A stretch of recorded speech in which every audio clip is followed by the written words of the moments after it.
Sejam bem-vindos ao Pranchas e Balões, o podcast sobre a banda desenhada da Rádio Pública Portuguesa. Eu sou o Rui Alves de Sousa, está cá o Luís Bernardino. Olá, Luís. Olá. Isto apenas para dizer que nós estamos a gravar na segunda-feira, 30 de março, dia em que houve uma reformulação das rádios aqui do grupo RTP. E, enfim, legalmente já não posso dizer o nome anterior, mas também não concordo com o novo nome, portanto fica Rádio Pública. Luís, como estás? Epá, eu estou aqui siderado, parece que entrei aqui num sítio novo.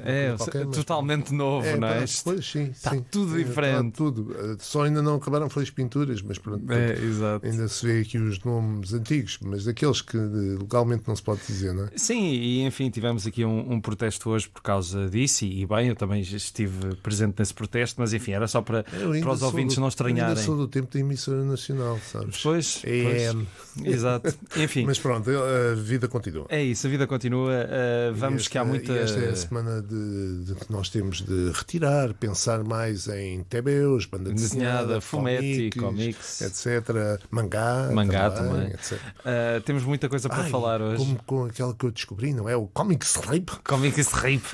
Temos muita coisa para falar hoje. Começamos com a novela das bolsas. Há novidades. Houve um passarinho que falou contigo. Que pipilou. Não vamos isolar essa palavra. Mas um passarão, digamos, contou-nos que... Não, é um passarinho. Foi um passarinho. Não sejas assim. Um passarão porque ele falou baixo. Olá. Daqui é o Rui Alves de Sousa do futuro, em relação a esta gravação, que foi na segunda-feira passada, e eu e o Luís não podíamos adivinhar que poucas horas depois da gravação deste episódio sairiam os resultados das bolsas, os efetivos resultados das bolsas, e portanto é só para deixar aqui o aviso prévio que obviamente nos próximos minutos vocês vão ter mais informações das que eu e o Luís tínhamos à data desta gravação, mas pronto, é só isso. Talvez daqui a 15 dias voltaremos a este assunto já com todas as informações em mãos, mas não queria deixar de colocar esta parte da conversa porque, apesar de tudo, há aqui coisas que têm de ser tidas em conta e que têm sido tidas em conta em várias conversas que tenho lido nas redes sociais à volta da atribuição das bolsas. Pronto, era isto. Agora deixo-vos com o resto do episódio da segunda-feira passada que vocês estão a ouvir na segunda-feira, 6 de abril, ou depois disso, claro, ouvem quando quiserem. Aqui fica. Houve aqui novidades em relação à questão das bolsas. Para a edição deste ano houve 447 candidaturas, mas as bolsas... Diz que há muita gente, e aqui já não estou a brincar, estou a falar bem a sério, que realmente há muita gente a desenvolver projetos. Sim, mas é preciso dizer que isto são bolsas, as candidaturas para BD e ilustração. Certo. E destas candidaturas havia 9 bolsas para BD que passaram para 7, ou seja, retiraram 2 bolsas e deram essas 2 bolsas para a ilustração. Ou seja, agora vai haver 7 bolsas para banda desenhada e 11 para ilustração. Além disto, a organização, a DG Lab, disse que, dado o elevado número de candidaturas, que não iria acontecer o processo de poder debater a atribuição das bolsas. Exato. Isto é aquele problema que nós na altura falámos de ter um regulamento demasiado lato e feito quase que à medida daquilo que se pretende ou não se pretende. Exatamente. Porque, pronto... É tudo permitido. É tudo permitido. É tudo possível, é tudo... Mas não se pode questionar. Etc. Não se pode questionar. Pois, não. Nada disso. Ai. Chiu e cara alegre. Enfim, cenas dos próximos capítulos. Vamos continuar atentos. Entretanto, nós há umas semanas referimos que ia estrear na HBO Max o documentário Eu, Rosinski, um documentário de Piotr Kielar sobre Gregor Rosinski, o conhecido desenhador da série Torgal, mas também, por exemplo, da Vingança do Conde Skarbek e de outras bandas desenhadas. Fajne coś przygoda tego zetknięcie piórka z papierem. Między ustami a brzegiem pucharu. Eu, entretanto, já vi este documentário que é de 2024, mas que na verdade cobre vários anos antes. É um filme que eu recomendo vivamente aos nossos ouvintes verem, porque não é de todo um documentário sobre um autor de banda desenhada, sobre a vidinha dele, com pessoas a falar. Temos um bocadinho disso, o Van Damme aparece no início, o argumentista da série Torgal, mas o filme é muito mais sobre o fim, porque é muito esta questão de ele quer parar, ele quer reformar-se. E é um filme que se nota que o Piotr Kielar, o realizador, sabia o que estava a fazer e faz uma homenagem ao Rosinski, mas não deixando de mostrar quem realmente ele é, que tem uma personalidade muito peculiar, e também que denota as frustrações de uma longa carreira. E isso é a coisa mais interessante do documentário, ser sobre um artista que se fartou. E logo no início, tu ainda não viste o filme, Luís, mas depois recomendo que vejas, porque logo o início é ótimo para a malta da banda desenhada, porque vemos o Rosinski numa daquelas grandes convenções tipo Comic-Con na Polónia, porque o Rosinski é polaco, e ele não está a gostar nada daquilo. Ou seja, ele próprio acaba por refletir sobre o meio da banda desenhada e a má relação com argumentistas. Eles falam às tantas que a relação com o Yves Saint correu muito mal. Aparece às tantas o Xavier Dorrisson e eles têm uma conversa sobre os argumentistas serem mais valorizados do que os desenhadores pelo meio, e há uma troca de galhardetes muito engraçada em que ele está a dizer que o Dorrisson está a fazer um argumento demasiado grande porque ele recebe à página, e depois o Dorrisson responde em ricochete a dizer mas tu assim ficas com mais 4 pranchas originais para vender. E depois o Rosinski diz: eu num ano consigo fazer um guião, não é? Consegue ilustrar um guião, tu consegues escrever muitos ao longo de... E é muito engraçado isto, porque se nota claramente que o Rosinski está velho, está chateado, não quer mais saber, quer parar, e além disso consegues ver muito detalhadamente o processo criativo dele e a forma muito meticulosa como ele pinta os desenhos, e passa mais tempo a pintar do que a desenhar. Vês a relação dele com a companheira, com o filho, que também é artista por si próprio, mas que também faz o pai questionar um pouco o seu valor, porque o Rosinski diz que é um artista, tout-court, mas o filho, toda a gente diz que ele é só um autor de banda desenhada.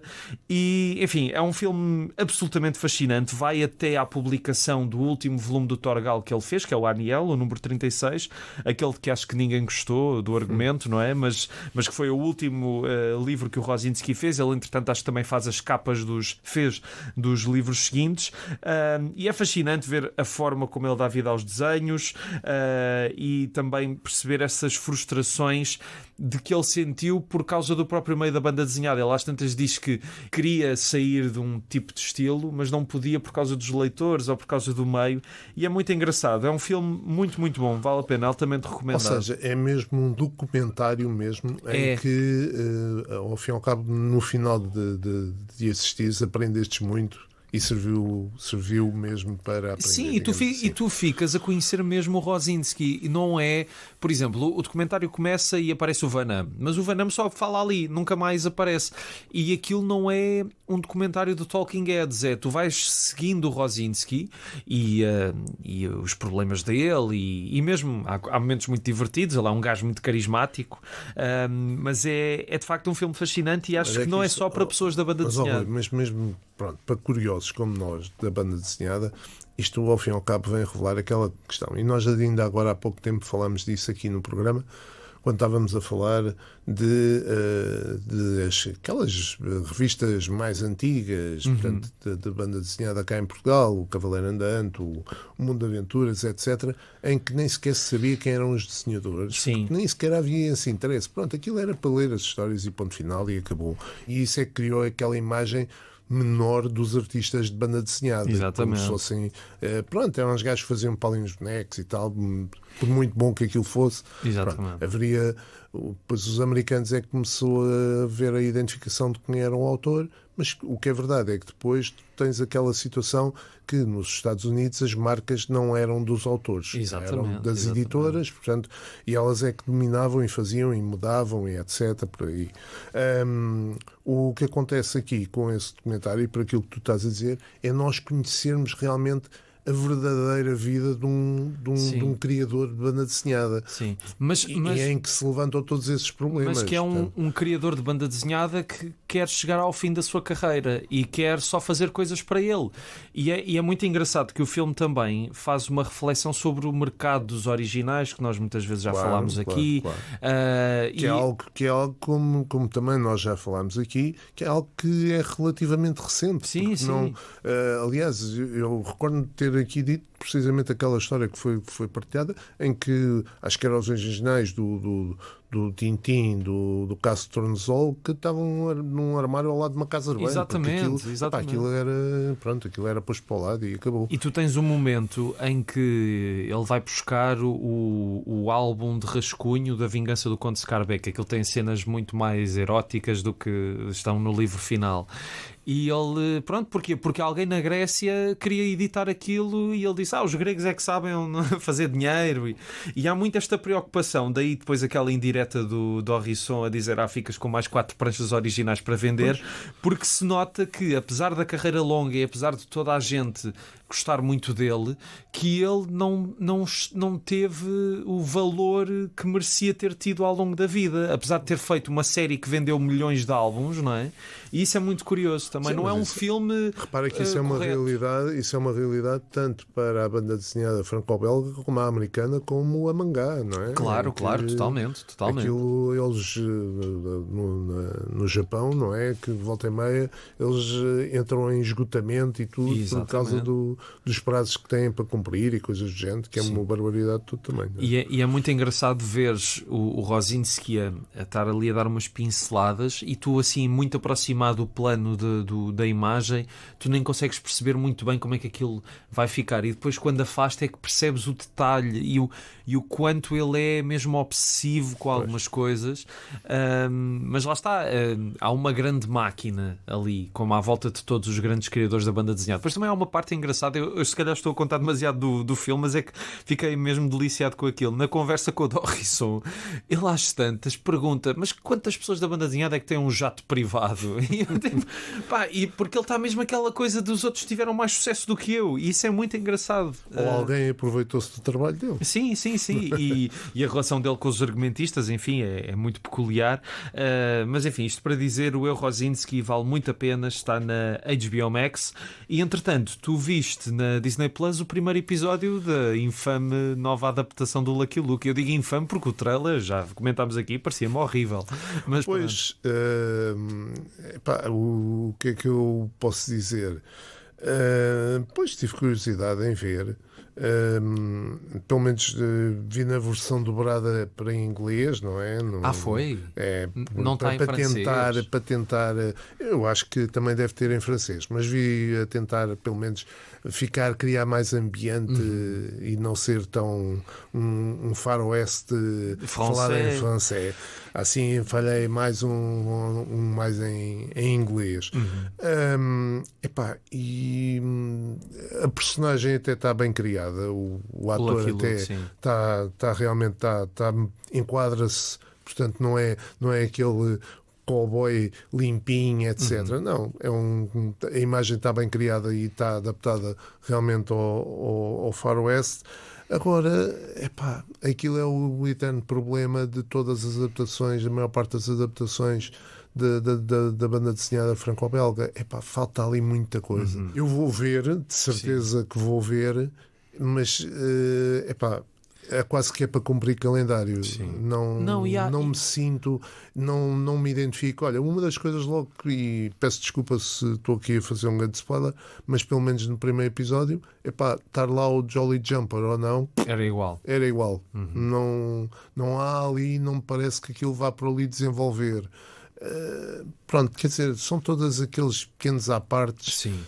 E há bonecos que não fazem muito sentido passados para carne e osso, não é? Ou tu assumes uma coisa mesmo grotesca como o Dick Tracy, ou então fica ali no meio termo em que tens bonecos com roupas garridas no meio de um cenário realista e depois é tudo apatetado. Sim, ali eu acho que ali eles vão tentar mais fazer uma transposição para o realismo. Portanto, e logo aí, pronto, Claro. perde-se mais de metade Claro, daquilo da graça, que está sim. no livro, não é? Pronto, vamos ver, mas confesso que não fiquei assim grande fã. Pois. Não é uma questão de embirração nem nada. Eu ia de espírito aberto, mas não me suscitou um grande interesse Pois. de me dizer, pá, não. Olha, por exemplo, quando vi o Asterix, independentemente de saber que aquilo não era a mesma coisa, mas suscitou-me um mínimo interesse de eu dizer, epá, quero acabar de ver esta série, Sim, quero ver sim. onde é que isto vai ter. Mas é animação, não é? Era Sim, a animação. mas E mesmo o Asterix em imagem real, os filmes podem não ser bons, mas o Gerard Depardieu está muito bem como Obelix sim, sempre. e há ali algumas partes muito bem conseguidas em que foram adaptadas e tudo, o espírito Sim. das piadas foram adaptadas e foram bem aplicadas. Ali até agora não vi mesmo nada. Pois. Não, aquilo ou uma coboiada qualquer Era igual. era igual. Enfim, também está na Disney Plus. Entretanto, o mestre do terror John Carpenter divulgou, noticiou que vai ter a sua estreia em banda desenhada. É uma história chamada Cathedral, feita com a produtora e sua mulher Sandy King Carpenter. É uma história cuja premissa faz um pouco lembrar um filme dos anos 80 do Carpenter, que é O Príncipe das Trevas, que eu vi há pouco tempo e que gostei muito. Vamos ver o que é que sai daqui. Eu sei que o Carpenter nos últimos anos, pessoa de quem eu sou grande fã, ele tem andado um bocadinho mais interessado em fazer bandas sonoras do que fazer filmes. Mesmo aqui eu também não sei bem se isto terá sido mesmo realmente escrito por ele ou se ele deu um plotline e depois alguém desenvolveu, mas estou curioso. Isto vai sair em breve. Vai ser a Storm King Comics, que é uma chancela do próprio Carpenter, que vai lançar esta história que mistura ficção científica e terror. Lá para o verão vamos ver o que é que sai daqui, não é? E atenção que ele já disse que quando sair a novela, o romance gráfico, vai também sair a banda sonora do romance gráfico. Uau, pois, composta pois. por ele. Exatamente. Portanto, Isso vai ser fixe. Pronto, de maneira que quando fores ler tens de ter aquele som ambiente para conseguir ler. Eu aqui, a questão que eu tenho aqui a dizer é que o John Carpenter foi daqueles que eu acompanhei na minha evolução, não é? Lembras-te de ver filmes dele ao cinema? Perfeitamente, na altura, com a minha mulher, na altura namorada e mulher, etc. Deus, o Cristino, o carro assassino, Fogo. etc. Por aí fora, lembro perfeitamente disso. E depois, mais tarde, já com os miúdos, já era um bocadinho mais difícil de ir ao cinema e alugava-se as cassetes e punhamos no VHS, etc. Pronto, mas acho que houve ali uma franja que eu acho que não, assim que eles saíam, a gente ia sempre ver os filmes. Pronto, é realmente agora. Agora, quando vi umas imagens por causa desta divulgação, ele esteve numa Comic Con agora recentemente, e foi um bocadinho impressionante vê-lo ele a dizer que ia lá estar e venham-me ver, e eu ia bem, como é que ele está? Mas pronto, ok. Ele agora está mais entretido a jogar na Xbox e a fazer bandas sonoras. Sei, a curiosidade é que realmente são os dois desenhadores que são referidos, são dois desenhadores italianos que trabalham muito com O Federico com De os Luca Estados Unidos. e o Luís Guaranha. Trabalham muito com os Estados Unidos e não sei, não consegui perceber o porquê desta escolha. Mais barato, se calhar. Pois, ou então terá sido o editor que escolheu, qualquer coisa do género. Pronto, Vamos ver. Eu estou curioso, mas também dizer... Mas já há algumas imagens que se conseguem ver na net. Se fizerem uma busca... Eu, infelizmente, não acompanhei os filmes do Carpenter quando saíram, mas já vi e revi vários, até alguns no grande ecrã. Revi há pouco tempo o They Live, o The Thing, o Starman, que acho que é um filme incrível. Exato. E há outros, o Escape from New York, o In the Mouth of Madness. O Escape from New York acho que vi algumas 5 ou 6 vezes. Esse filme é fantástico. E o Halloween, claro. Porque depois, ainda por cima, E o Assalto à 13ª Esquadra. É que eu fui dos primeiros do grupo de amigos, eu fui dos primeiros a casar e a ter casa própria. E os outros ainda estavam todos, ou namoravam ainda, ou moravam em casa dos pais. Sim. Então depois faziam-se lá noitadas de filmes, estás a ver? E depois, entretanto, havia um que... eu ainda não vi aquele. E então lá ia eu alugar o filme outra vez e ver, pronto, eu não me importo de ver outra vez. vez, pronto, puma. Então esse Escape from New York, os dois, acho que vi algumas 3 ou 4 vezes. Eu há uns tempos revi os do Carpenter que estava a dizer na Cinemateca, e o They Live era uma cópia da época portuguesa e tinha uma tradução muito engraçada, porque, enfim, há um momento em que, acho que os nossos ouvintes lembram-se da história, os óculos escuros, que se vê os extraterrestres, e o Roddy Piper está a perceber isso, e de repente um dos extraterrestres percebe que ele os consegue ver e carrega no relógio e diz assim: there is one here who can see. E a tradução dizia: haja quem veja. E toda a gente na sala riu-se porque não tinha nada a ver. Mas enfim, estamos curiosos. Olha, ainda para ver. bem que dizes isso, porque mais à frente vamos falar de algo parecido. É? Pronto. Mas estamos curiosos para ver o que é que sai aqui deste Cathedral do Carpenter com a Sandy King. Entretanto, dar uma nota de uma coisa curiosa que aconteceu este ano e que mostra como não só há muitos festivais de banda desenhada, mas também começam-se a comer uns aos outros. É que temos no mesmo fim de semana o Coimbra BD e a Comic Con em Santa Maria da Feira, com o Coimbra BD começar a 24 e a Comic Con a 23.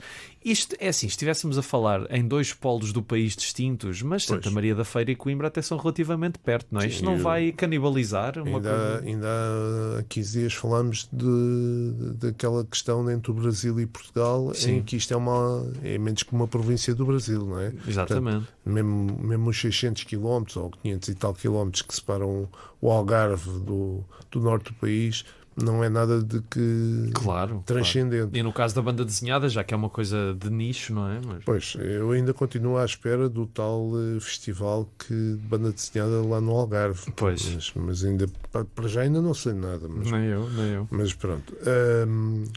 Realmente, acho que pronto, o Coimbra BD já estava marcado, o Comic Con veio posteriormente, não sei se também já estaria marcado ou não, mas o Coimbra BD esteve até há bem pouco tempo ainda na dúvida. Sim, mas isso a questão é sempre aquela de que a partir do momento que hajam apoios de entidades, nomeadamente de entidades públicas e nomeadamente de autarquias, e atendendo a que tivemos esta questão do temporal, há que realmente, se calhar, teríamos de ver o que é que seria mais importante, se é as pessoas terem telhado ou fazer um festival de banda desenhada.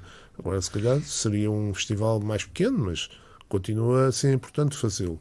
Mas pronto, mas felizmente parece que conseguiu-se tudo resolver, e terá sido não só a burocracia como também toda esta situação que atrasou. Mas pronto, vamos ver. Não sei muito bem. Também há pessoas depois que dizem que quem vai a um não vai a outro. Não sei se será bem assim, até porque a Comic Con tem alguns convidados. É isso, é que este ano vê-se também um grande investimento da Comic Con na parte da banda desenhada, Frank Miller, Jason Aaron, não é propriamente segunda, nada contra autores menos conhecidos, mas estamos a ver aqui grandes, não é, fenómenos. Sim, comparativamente a outros anos relativamente recentes, a Comic Con a Comic Con, que em Portugal não é conhecida por dar grande valor à banda desenhada, parece que, pelo menos por quem vai trazer, que está preocupada nisso, mas vamos ver. Pois, vamos ver. Agora, não sei, acho que isto é algo que vai continuar a acontecer. Sim. E até porque não é exclusivo dos festivais de banda desenhada. Há muita coisa assim, infelizmente, e que não se percebe muito bem porque é que num país tão pequeno acontecem este tipo de situações. Sim, exatamente. Enfim, cenas dos próximos capítulos também. Entretanto, o Parque Silva Porto em Benfica tem novas histórias dos Storytellers, o projeto que desde agosto de 2021 traz histórias de banda desenhada acessíveis por QR Code e associadas a pequenas esculturas do artista Fulvier. As bandas desenhadas são renovadas de 3 em 3 meses e há novas agora por lá. Amanda Baeza, Beatriz Bajal, José Smith Vargas e o Rodolfo. Enfim, passem por lá. Eu ainda não consegui ver este projeto, mas acho que é uma iniciativa muito diferente, pelo menos, e não sei se também não passaste por lá, não é? Eu desta vez ainda não. Mas já foste lá antes? Já fui lá uma vez, e é muito engraçado, sendo que realmente as pessoas só olharem, se não forem também ver lá mesmo o QR Code e ver, é uma experiência completamente diferente do que apenas passear e olhar. Sim, ok. Entretanto, este tema, nós, como eu disse, estamos a gravar na segunda-feira, dia 30, por motivos pascais, tanto meus como do Luís, e este fim de semana passado, portanto 28 e 29, surgiu a notícia em vários meios, canais de televisão e rádio. A proibição de livros de banda desenhada está a aumentar nos Estados Unidos da América. É um tema que nós já falámos aqui várias vezes, mas parece que no último ano letivo 601 livros de banda desenhada, e agora estou a citar o artigo da SIC Notícias, 601 livros da banda desenhada foram colocados na lista negra de restrições ou proibições em escolas e bibliotecas, representando cerca de 9% do total de 6.719 livros proibidos ou restringidos. Foi um aumento relativamente ao ano anterior. Os livros de BD no ano anterior tinham 6% das proibições, agora têm 9%. Entre os livros proibidos, Mouse, A Piada Mortal do Batman, Dragon Ball e Watchmen. Enfim, isto é mais um elemento estranho destes tempos estranhos. É uma evolução já tínhamos falado nisso. Aliás, eu recordo-me que até a questão do Calvin e Hobbes, que era considerado impróprio, etc. Pronto. Há livros aqui também que são proibidos por terem personagens LGBTQIA+, por terem profanidade ou por falarem de questões raciais. Há pessoas mais conservadoras que acham isto muito bem, não é? Pelo que temos visto por aí. Rui, a questão, e aqui lá vem a minha idade a saltar ao de cima. Porque realmente eu ainda me lembro do tempo em que o meu pai escondia os livros, não é? Havia os livros proibidos, etc., para ir fora. Quem estiver em Lisboa pode passar sempre na livraria Ler em Campo de Ourique para ver o armário que está lá, em que se pode ver, portanto, aquele que eles fechavam. Tinham armários onde estavam os livros proibidos. Exatamente. Que quando aparecia alguém que eles achavam que era contra o regime, poderia-se lá ir buscar, se houvesse confiança, poderia-se lá ir buscar. Se não, aquilo aparentemente era uma estante normalíssima. Pois. Só que, pronto, isso é uma realidade e as coisas são essas. E realmente este medo de tu andares com um livro na rua, este medo de não poderes ler. Qual é a razão de tu não poderes ler um livro? Porque é na biblioteca da escola. Então, mas a escola é para aprender. Sim, para aprender tudo. Então, porquê que não podes ler o Calvin e Hobbes? É assim tão transcendente, vai-te conspurcar de tal maneira a cabeça. E isto também pode-se ligar a um tema que também tem sido falado ultimamente, que é a questão dos livros digitais. Também é muito mais fácil tu censurares ou modificares os livros, e já aconteceu pessoas que estavam a ler um livro no e-reader e perceberam que houve frases que mudaram entretanto. Claro. E, enfim, estes dados foram retirados na 38ª edição da WonderCon, que aconteceu no fim de semana de 28 e 29. Enfim, mais um sinal estranho destes tempos estranhos. Pois, isto é também algo que a gente já cá falámos, que não é por acaso que quando o Hitler chegou ao poder, a primeira coisa que fez foi queimar livros. Pois, exatamente. Pronto, isso não é por acaso.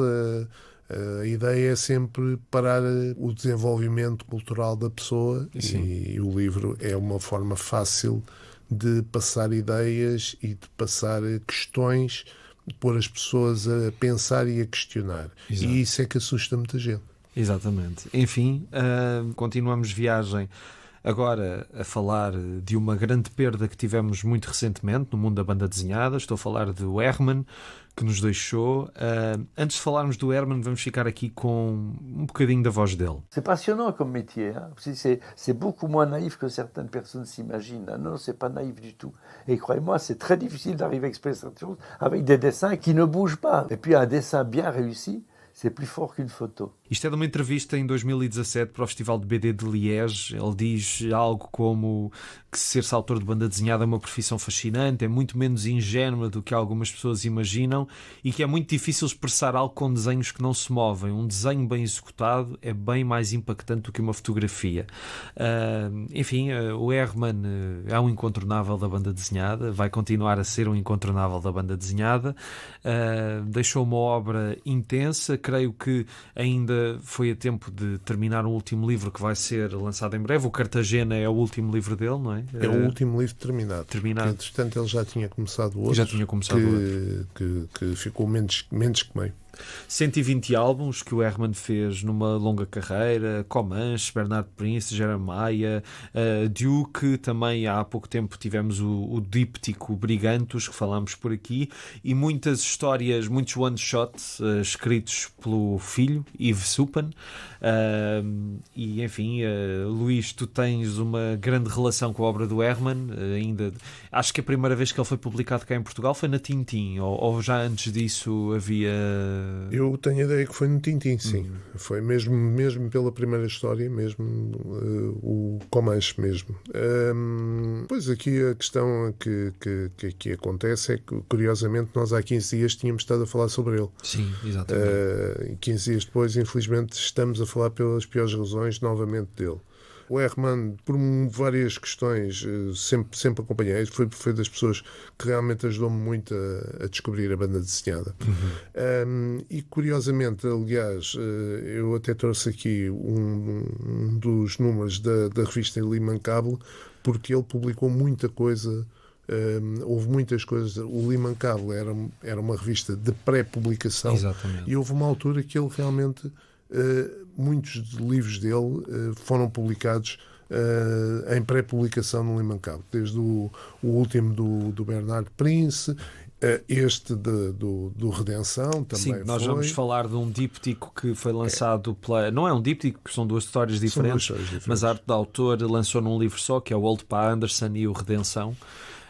Mas continua, desculpa. Sim, e ele tinha muito esta questão até de, na altura, era das poucas revistas que estava em publicação, e ele queria realmente ajudar a revista fazendo essa pré-publicação. Estas duas histórias, para mim, não são das melhores histórias que a gente possa falar. São histórias talvez um pouco sanguinárias, muito sanguinárias.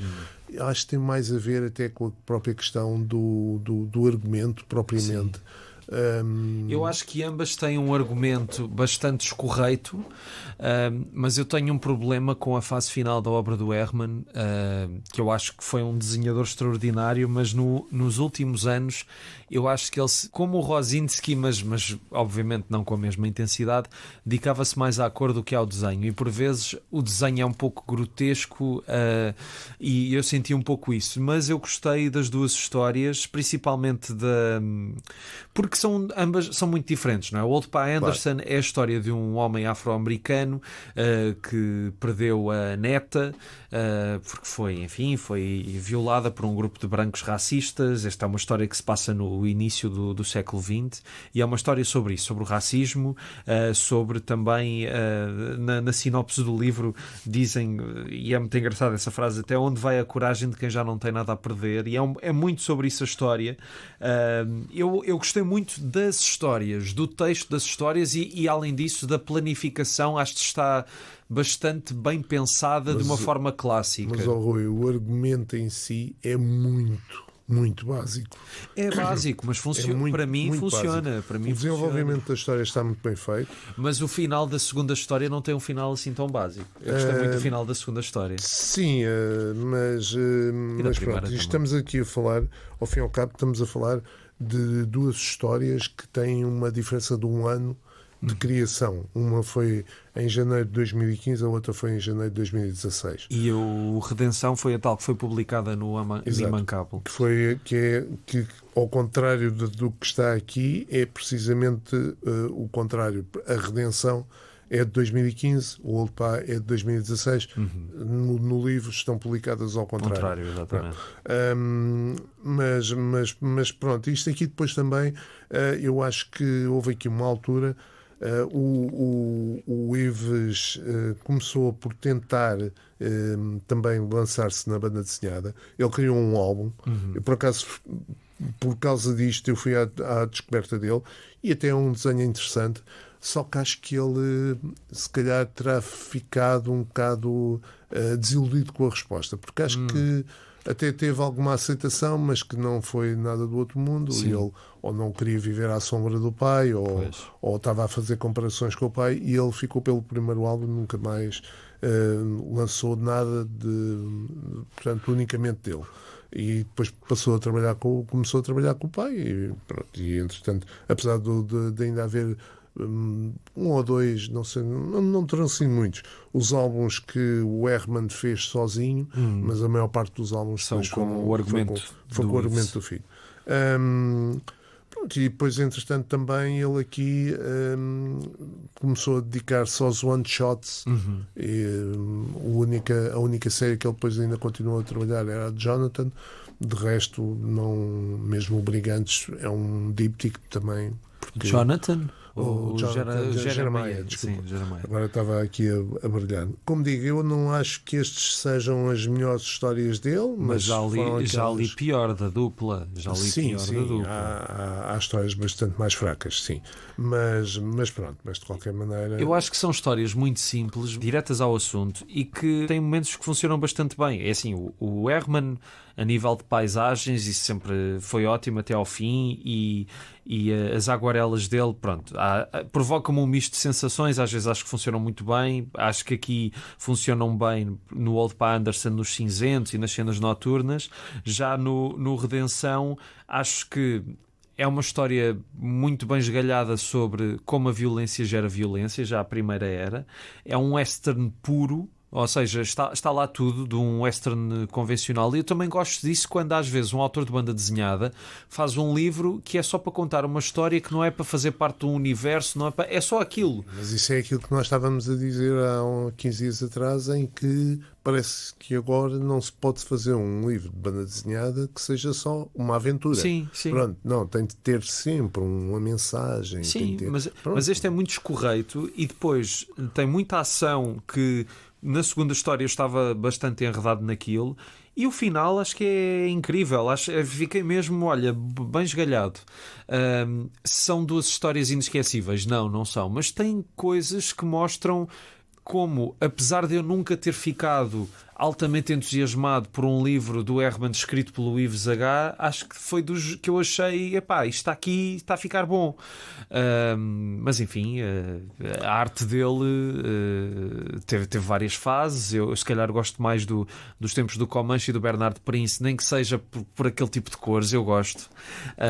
Mas enfim. Olha, aqui só duas curiosidades. A última história do Bernard Prince, segundo o que li, foi mesmo por insistência do filho, que queria fazer uma história do Bernard Prince com o pai. Pois. E, portanto, por isso é que surgiu, tantos anos depois, essa última história. A outra Que não foi publicada cá, pois não? Foi. A Vitamina BD publicou. A Vitamina BD, ok. Só mais aqui outra curiosidade, que é, pegando aqui na revista do Limancabo, as outras duas histórias. Isto normalmente o Limancabo publicava aproximadamente 4 a 5 histórias em cada revista, e depois elas acabavam em tempos diferentes, digamos assim. Portanto, tu estavas sempre a ler histórias, vinha uma série de páginas de cada uma das histórias. Isto não era propriamente uma revista de continuação, mas também não era uma revista de histórias completas. Portanto, ou seja, elas estavam em continuação durante 3 revistas ou 4. Sim. Ao fim de, portanto, tu começando a ler uma história, ao fim de 3 ou 4 revistas ela acabava, mas as histórias estavam todas desfasadas umas das outras. Portanto, acabava uma esta revista, depois na outra a seguir acabava outra, mas começava outra, etc. Ok. E curiosamente aqui nesta revista, onde está publicada, onde começa a ser publicada a Redenção, que em francês é o Sem Sans Perdão, Pardon, sim. o Sem Perdão, curiosamente, também vem aqui publicado o capítulo 4 do segundo ciclo das Fábulas das Terras Perdidas, e vem também o Bastão do Blake e Mortimer. Portanto, estamos aqui a situar, portanto, Sim, mais ou sim. menos. E tinha vindo também na revista anterior o Armazém Geral, também o número Central, 9 Armazém Central. do Armazém Central. Ok. Portanto, são estas histórias que apareceram nesta mesma altura, portanto, para nós nos situarmos mais ou menos. Saudades do Immancável, de facto. Mas pronto, era uma revista que realmente, isto para além de outras coisas que não chegaram cá a Portugal. Sim, claro. Mas enfim, felizmente há muita coisa do Herman editada entre nós. É verdade. E curiosamente, por aquilo que me apercebi, acho que disparou aí a procura, como claro, sempre acontece. Enfim, olhem, o Comanche está editado na íntegra na edição a preto e branco da Aula dos Livros. O preto e branco funciona bem. Eu gosto das cores, mas o preto e branco funciona bem, é a edição que eu tenho. O Bernard Prince é fantástica, são aventuras extremamente divertidas. Há uns anos houve uma coleção da ASA com o público e acho que encontram. Lá está, tenho de encontrar o da vitamina BD, porque eu não li essa história, o Bernard Prince, escrito pelo Ives H. E há este Old Pa Anderson, Redenção pela arte de autor. De certeza que vamos continuar a ter coisas do Herman por cá, nem que seja este Cartagena que vai sair em França já este mês de Abril, acho que é em Abril. E enfim, uma grande produção até ao fim da vida, com altos e baixos, como seria de esperar em 120 álbuns, seria difícil de ter sempre altos, não é? É um dos últimos de um determinado período do franco-belga, é um dos últimos que nos deixou. Exatamente. Enfim, fica a nota. Continuamos na BD franco-belga e com um senhor que também já falei por aqui, o Xavier d'Orisson, um dos autores com Antoine Christot do Ulysse e Serrano, desenhado e colorido por Stéphane Servin. Uma história de grande formato. Aliás, aproveito só para dizer que o Old Pa Anderson e o Redenção são duas histórias de 50 e poucas páginas, e daí também a junção no mesmo livro. Voltando ao Ulysse Serrano, uma história de grande formato, que também é peculiar e também acaba por ter a ver com gastronomia, não é? Exato. Isto é um livro de junho de 2024, portanto estamos a falar, editado pela ASA, não cheguei a dizer. Estamos a falar de algo muito recente, portanto, ao contrário daquilo que nós volta e meia dizemos que temos de esperar 10 anos, aqui não foi o caso. Olha, eu aqui logo a primeira coisa é que realmente, para quem gosta, é um livro que nos enche a vista. Tem aqui, sim, totalmente. Graficamente é um livro muito, muito interessante. Logo pela capa, que é maravilhosa, não Exato. é? Relativamente ao argumento, é um argumento de descoberta, digamos assim. Não é daqueles argumentos que a gente, quando começa a ler, já esteja a ver onde é que aquilo vai acabar, nem pouco mais ou menos. É muito curioso o próprio desenvolvimento. Há ali algumas alturas em que nós pensamos que aquilo vai num caminho e depois vai para outro. Dá uma volta completa, e acho que isso é uma das coisas melhores que o livro tem, para além do aspecto gráfico. E depois, uma coisa que nós também aqui falamos tantas vezes, que infelizmente há muitos livros, é que as personagens são bem construídas e têm substância, têm história, têm desenvolvimento, etc.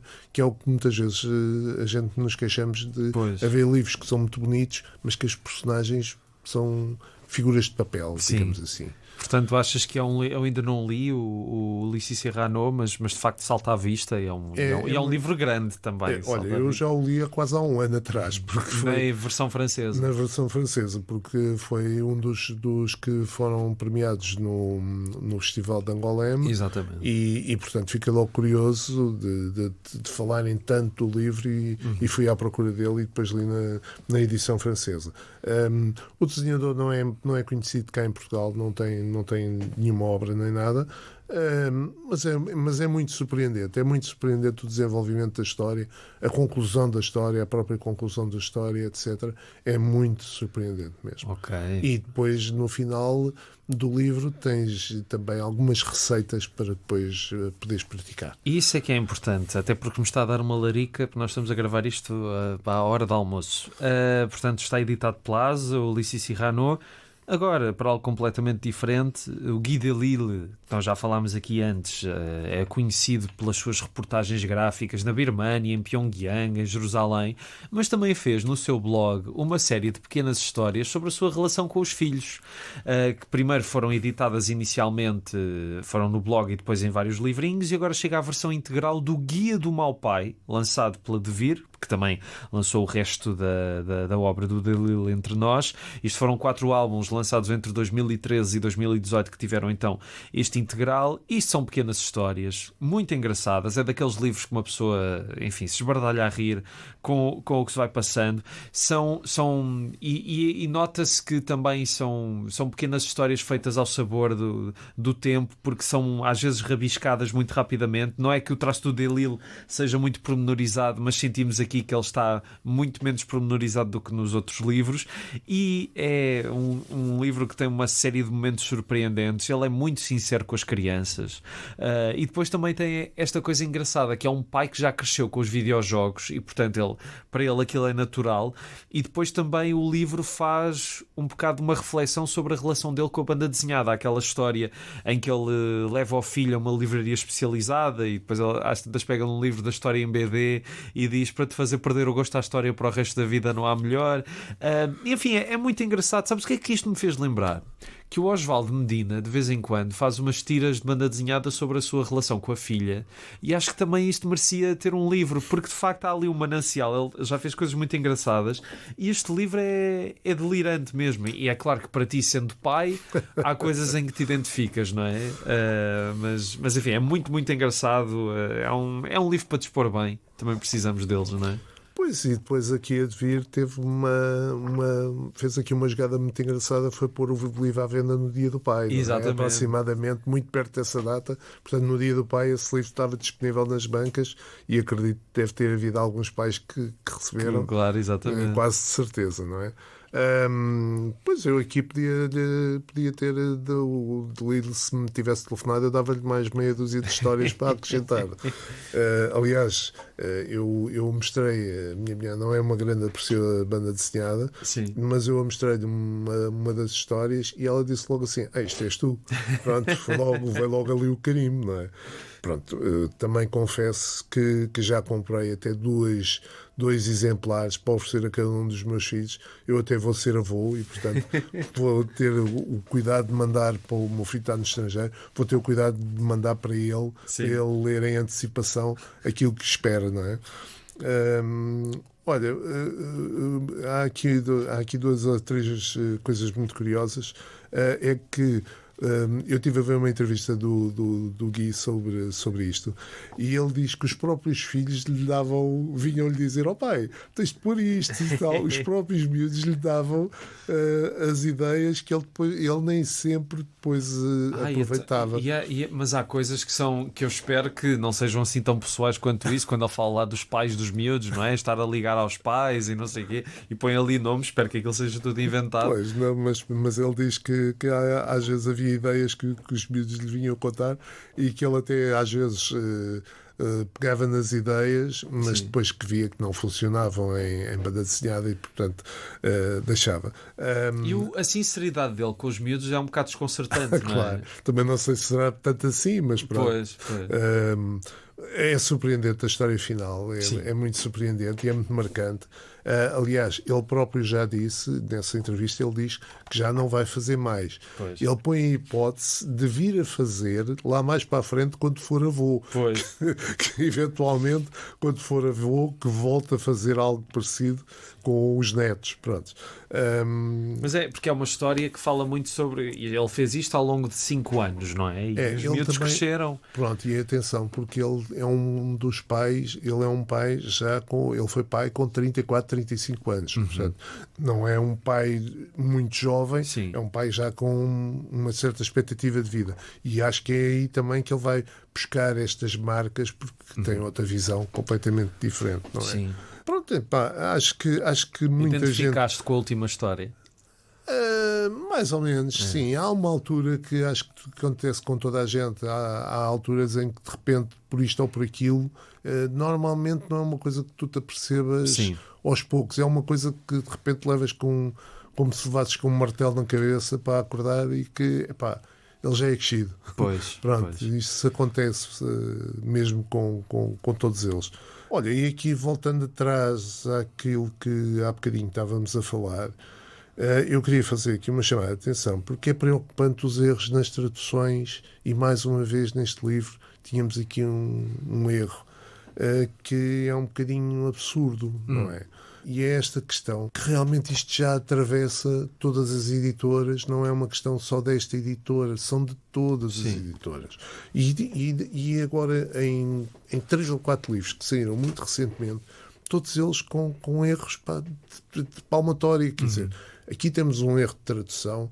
O tradutor que na história do Harry Potter vocês vão lá descobrir que ele está a falar, e enquanto cá em Portugal nós todos dizemos que a escola onde o Harry Potter anda é Hogwarts, aqui foram pôr o nome que é dado em francês. Exatamente.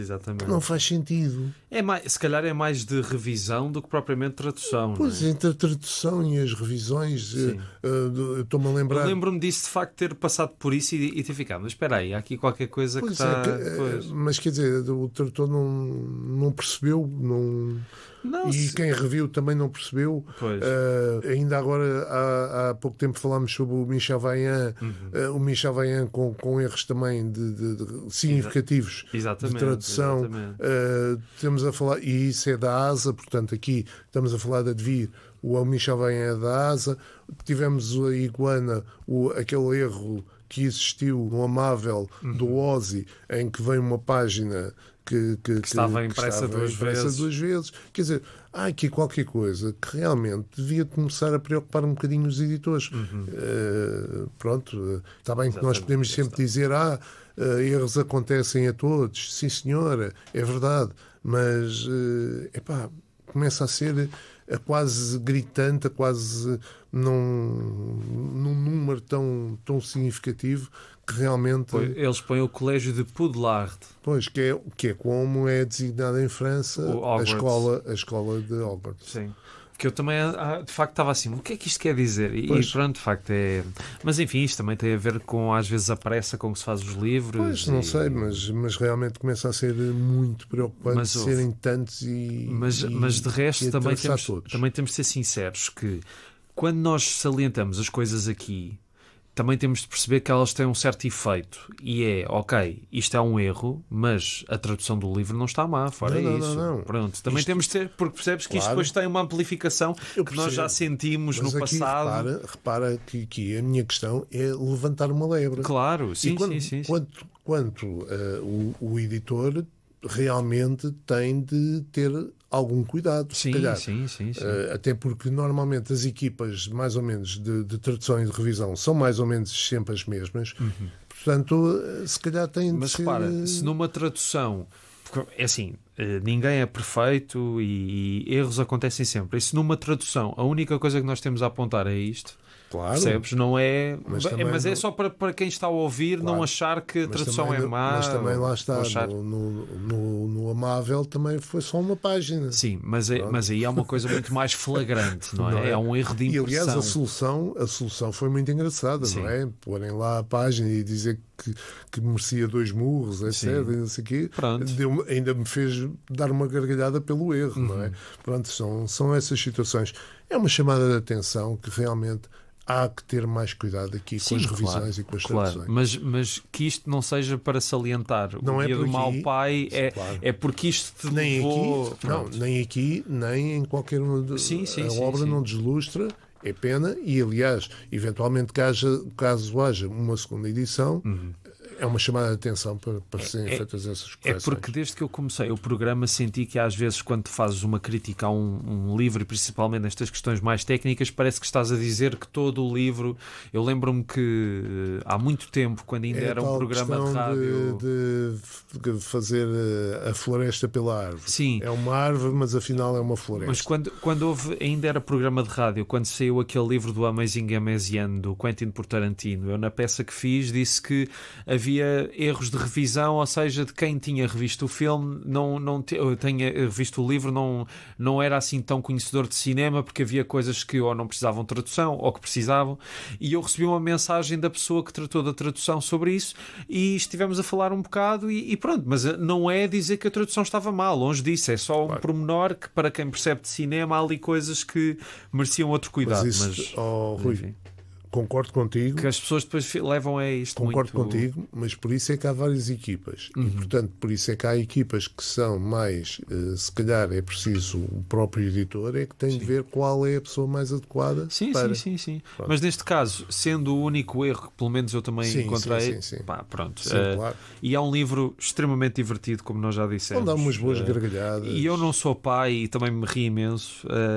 Há muitas situações parecidas, não são iguais, mas parecidas que eu também passei. O que eu achei engraçado é também às vezes a atitude que ele tem, já às vezes com os filhos, que eu penso assim, isto é mesmo de quem tem filhos e lida com eles, que às vezes às tantas já diz coisas por impulso ou faz coisas por impulso de tu queres fazer isto, que parece tipo trauma de guerra. Eu achei mas isso nas muito mesmo nos outros livros, ele já tinha muitas situações com os filhos que fazia dar umas boas gargalhadas. Verdade. Agora voltamos também a ter um livro completamente diferente, desta vez uma saga histórica que vai ser publicada por cá em 2 volumes integrais. Carlota Imperatriz, de Fabienne Nourry e Mathieu Bonhomme, edição da Ala dos Livros. Este primeiro tomo de 2 tem 2 álbuns e o Mathieu Bonhomme, os nossos ouvintes conhecem do Homem que Matou Lucky Luke e do Procura-se Lucky Luke. Tem um estilo muito vincado, eu adoro a cor dos livros dele, e esta história fala da Carlota da Bélgica e os dilemas da realeza do século XIX. O que é que tu achaste desta primeira parte desta saga histórica? Bem, isto é um livro essencialmente de banda de linha clara. Claríssima. Pronto, não há aqui dúvidas. E nada contra, não é? Nada contra. Estou só mesmo Somos a pôr... meninos da linha clara. Repara, eu estou aqui só a dizer isto, que é para quem não conhece ainda o livro saber o que é que vai. Exatamente. Ali é a linha clara pura e dura, sem dúvida. Graficamente é interessante até muitas soluções que o livro tem de realmente buscas de certos enquadramentos que não são muito normais na banda desenhada franco-belga, e isso aí foi surpreendente. Há uma coisa que me chamou a atenção, curiosamente, quando comecei a ler o livro, que é logo à entrada uma grande preocupação de dizer, de vincar bem que aquilo é baseado em personagens reais, mas que aquilo tem muito de ficção, tem personagens que são realmente reais, tem outras que são inspiradas, tem outras que são completamente fictícias. E eu fiquei assim, porque é que há tanta esta preocupação logo à entrada, porque normalmente aquilo aparece lá no meio, assim, numa página mais escondida ou no fim e tal. E depois percebi que realmente aquilo é muito romanceado. Depois, até pela busca que depois fui fazer, porque desconhecia a Imperatriz Carlota, tinha ideia do Imperador do México, mas não tinha aprofundado nunca essa imagem, e aqui fui à procura e aí percebi que realmente há ali muita fantasia, há muita coisa que foi acrescentada para tornar interessante a leitura da banda desenhada, porque também é assim, o livro tem de se vender e, portanto, é preciso pôr que haja realmente o suficiente... Ação, drama, gente nua, trocas, etc., por aí fora. Pronto, é muito, muito necessário. Isto é um livro de 2023, que, curiosamente, esta versão de díptico de 2 livros também foi publicado na Polónia, portanto, em 2023 foi publicado na Polónia e agora está a ser publicado cá. Não me parece mal, apesar que eu continuo a achar que a questão da maneira como é feito quando juntam estes 2 livros, cá juntam 2 livros. O que eu vejo em França, quando fazem este tipo... É uma edição com extras e... Não é só a ser a edição com extra. Aquilo é como se fosse só um livro. Portanto, ou seja, tu não acabas... Não há separata. Tu acabas a última página do primeiro livro e a página a seguir é a primeira página do segundo livro. Mas nisso eu gosto da separação, porque imagina que são álbuns completamente diferentes. Há alguns que faz sentido, e estou-me aqui a lembrar daquele de Dentro da Cabeça do Sherlock Holmes. que realmente aquilo, as próprias apresentações fazem todo o sentido. Agora, há outras que não, por exemplo, e aquele um livro esquecido num banco, eu li a versão francesa e a versão francesa era também um integral dos dois livros, e é assim, e realmente lê-se muito bem assim, e lê-se até faz mais sentido. Portanto, de livro para livro vai alterando. Aqui acho que teria sido melhor realmente que isso tivesse sido feito. Mas também lá está, não sei, também pode ter a ver com os próprios acordos que existem com a editora original, etc. Por aí fora. E a história em si, o que é que achaste das narrativas? Olha, é uma história, digamos, para o grande público. Pronto. É uma história, está de uma forma... Só para dizer que tu encolheste os ombros quando disseste isso, portanto não é propriamente uma coisa positiva. Não é uma história surpreendente. Ao fim e ao cabo também está espartilhada, se é a transposição da vida da pessoa. Também não podem-se criar ali algumas nuances e criar aqui uma história para ser suficientemente interessante, mas também depois tem as suas próprias limitações daquilo que é. É uma história interessante, é uma história bonita. Há vinhetas muito dinâmicas e muito curiosas por aí. E depois aqui aquela questão que suscita um bocado aqui o interesse, é que infelizmente aquela parte ali da Europa, da América Central, nós temos ali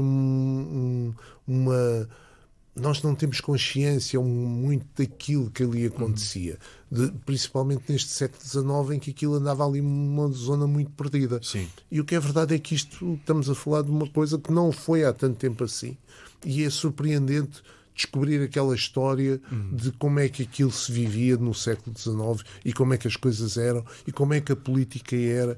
E quando agora falamos de imperialismos e disto e de colonialismos, etc., é surpreendente descobrir as bases de tudo aquilo que era, pouco mais que nada, ao fim e ao cabo, a mesma situação que nós neste momento estamos a viver, que é a questão do comércio, das matérias-primas, de predominâncias. É basicamente, chegamos à conclusão que as guerras e estas lutas políticas vão todas parar, têm todas a origem na mesma coisa. E o que é que achas também do estilo do Bonhomme? O estilo do Bonhomme salienta a história, realça a história? O estilo do Bonhomme aqui é uma história muito bonita, faz com que seja uma história muito bonita, muito agradável de ler, muito interessante, como digo, graficamente muito apelativa. Acrescenta dinamismo à história, que se calhar se não fosse isso seria uma valente seca. Sim, seria daqueles livros de história em BD. Que pronto, era virar páginas e mais nada. Não, aqui consegue criar o interesse suficiente para eu agora ficar à espera do segundo volume para saber como é que acaba. Não é? Pronto, então ficarás à espera. Entretanto, o primeiro está lançado pela Aula dos Livros, cá, Carlota Imperatriz. E o Mathieu Bonhomme, que tem um novo Lucky Luke que vai sair dentro de dias no mercado franco-belga. O terceiro desta sua visão muito particular do cowboy que dispara mais rápido que a própria sombra. Pode ser que em breve também chegue aqui a Portugal. E vamos acabar com o livro da Iguana, da Barbara Stock, que é uma biografia do Vincent van Gogh, chama-se Vincent, a incrível vida de Vincent van Gogh. É uma biografia ilustrada e, no meu entender, na pior acessão da palavra. É um livro... Vou tentar ser simpático. O estilo da Barbara Stock é muito rudimentar, é muito naif e infantiloide. Acho que a grande parte do livro, se fosse só esse o defeito do livro, acho que até passava, mas o problema é que grande parte do livro é uma biografia extremamente chata e aborrecida sobre o Vincent van Gogh, que teve uma vida incrível e que já deu origem a filmes espantosos, como o Lust for Life com o Kirk Douglas, aquele filme animado que é o Loving Vincent, que vão pegar mesmo nos quadros do Van Gogh e fazem um filme à volta disso. Também há ainda as biografias do Maurice Pialat, que se chama Van Gogh, e o At Eternity's Gate do Julian Schnabel com o William Dafoe, não vi ambos. E enfim, acho que o livro é mais interessante quando tenta abordar plasticamente a história através da obra do Van Gogh. Mesmo assim, nunca salta à vista praticamente para mim em nenhum momento. É um livro extremamente correto. Há momentos em que é tão previsível e tão convencional que chateia. E enfim, é assim, posso dizer, serve para dar a conhecer o Van Gogh? Serve, mas acho que há maneiras mais interessantes de o dar a conhecer. Eu acho que, enfim, o The Guardian gostou, porque está aqui na contracapa uma frase do The Guardian. Eu acho honestamente esta versão da vida dele muito pouco interessante. Não sei o que é que tu achaste. Pois, não posso acrescentar muito mais. Acho que realmente, pronto, a Barbara Stock, a questão é que ela dedicou-se a fazer muitos romances gráficos, biográficos. Sim. E este é apenas mais um. Pois. Pronto. Uma fábrica há aqui duas coisas que tu disseste, que é uma biografia, mas na verdade não é uma biografia. É uma biografia de uma parte da vida dele. Exatamente, sim. Porque nem sequer é sobre a vida dele. Pronto. E aqui é mais até, na minha opinião, o que saltou para mim do livro é a história dele com o irmão. É porque basicamente é só isso que aí está representado. Digamos que é talvez dos períodos mais importantes da vida dele. É só um período. E ali há muita coisa que não é desenvolvida. O que é realmente desenvolvido é o relacionamento dele com o irmão. Exato. E a sobrevivência dele, etc. A importância que o irmão tinha para ele e com que ele tinha o relacionamento. A própria questão que ele, quando está com o irmão, parece outra pessoa, etc. Pronto, isso é o que eu tirei daí. Sendo que realmente o desenho não é muito apelativo, não é. E depois também às vezes usa o texto quando podia ter criado soluções visuais incríveis e prefere resumir tudo a texto. Há coisas muito básicas, há coisas que são minimamente interessantes. O delírio é interessante. Pois, essas questões que têm mais a ver com a própria parte criativa do Van Gogh. Acho que aí sim, a questão dele ir para o campo, pintar, etc., são partes engraçadas. Sim. Agora, depois há outras partes que realmente parecem que foi para despachar, para entregar o livro a tempo e horas. Pois, exato. E essa é talvez a parte mais fraca do livro. Agora, minimamente achei interessante, mas sim, não é... É só porque é daquelas coisas que se eu não tivesse lido para o programa eu não ia ler isto. Sim, e só para dizer que eu fui para o livro não fui para o livro com pedras na mão. Eu pensei, ok, o estilo é naif, mas pode ser... Eu e tu, que eu saiba, vamos sempre discutir. Na vida podemos ir com... mas aqui vamos sempre com o espírito aberto, sim. E de repente...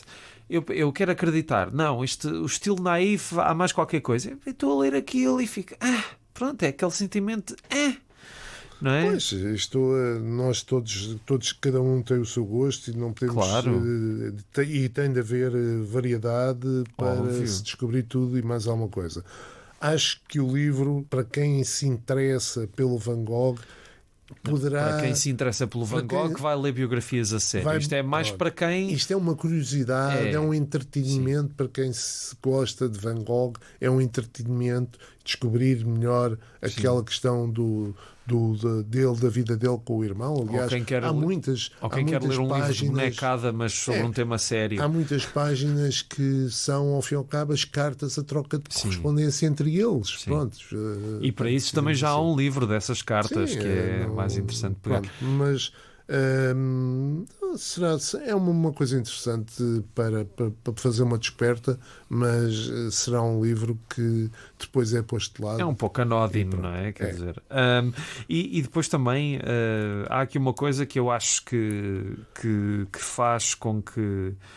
Pronto, é interessante na história, mas é a história do Van Gogh como também a história de muitos outros artistas. Esta questão de só depois de mortos é que se torna ultra... Eu lembro-me há vários anos, em 2019, fui com as minhas irmãs e o meu sobrinho a Londres e fomos acho que é na Tate Modern, que estão os quadros on a National Gallery, é num deles que estão os quadros do Van Gogh. E em vários andares do museu não havias ninguém, e depois nos quadros do Van Gogh estavam 30 pessoas a tirar fotografias. Enfim, o que é que ele diria disso? Acabámos de falar disso quando falámos do Herman e que agora está aí a haver uma grande procura pelos livros que foram cá editados. Mas ele felizmente em vida foi reconhecido, não é? Sim, mas segundo parece o Van Gogh também foi no final, mesmo na parte final, também já teria sido bem reconhecido. Enfim, olha, se quiserem descobrir a edição da Iguana, o livro da Barbara Stock, Luís, por hoje é tudo. Por hoje é Foi tudo. muita coisa. Já foi muita coisa, foram umas ricas amêndoas. Umas ricas amêndoas. Espero que a Páscoa dos nossos ouvintes tenha sido boa. Espero que a Também. tua seja boa, que ainda estamos a gravar isto antes da Páscoa, Exato. portanto. E na próxima semana vou ter aqui 1 de 2 programas à volta do Louro IBD, com conversas que gravei por lá. E olha, é isto. Até daqui a 15 dias. Até daqui a 15 dias, boas leituras. Boas leituras e para os ouvintes, até para a semana e uma boa semana.